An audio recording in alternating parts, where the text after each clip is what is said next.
All right, lesson 9, solving absolute value equations.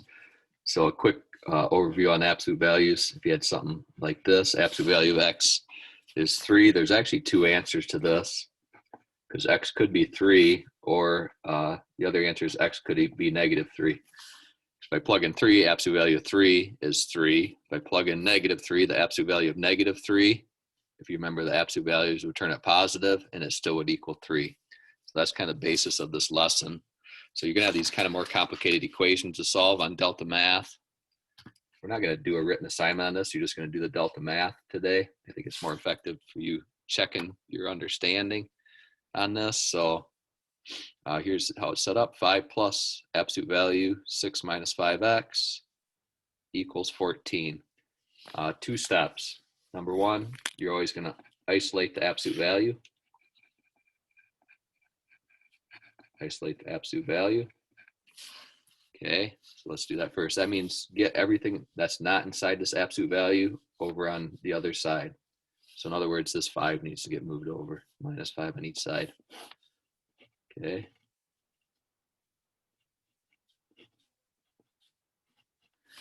We've isolated the absolute value, okay? Meaning all that's left is stuff inside the absolute value. Now we split it into 2 answers. So step number 2 is split in 2.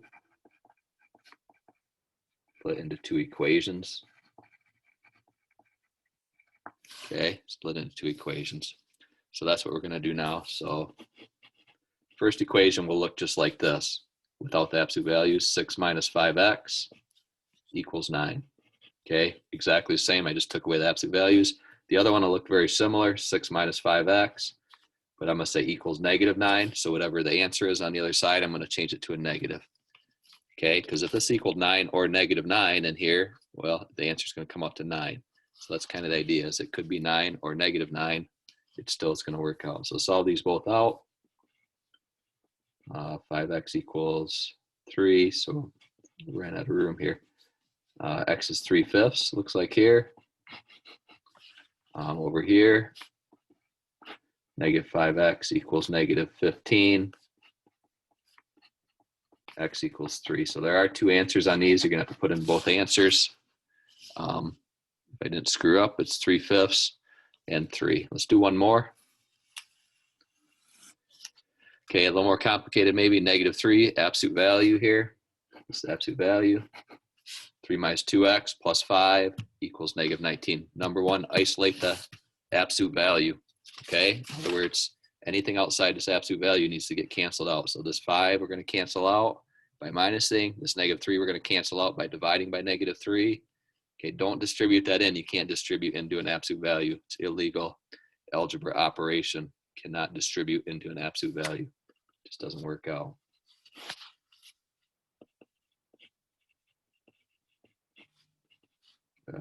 Negative 24. So I don't distribute in, I divide by negative 3 to cancel it out. I'm trying to isolate the absolute value. 8. Okay, I did step 1 up here, isolate the absolute value. Step 2, split it into 2. Do that here. The first one, you just write it out the same. Solve that. And then the second one is the same except for the thing on the answer, or the thing that it's equal to. I change that to a negative 8. I change the sign on it. If this was a negative, you would change it to a positive. But actually it could never be negative there because it's absolute value. So do one with the positive answer, one with the negative. Negative 2x equals 5. I'm getting a weird answer again. So if I didn't screw up, getting negative 5 over 2. You can just put that into the delta math like that. Negative 5 divided by 2.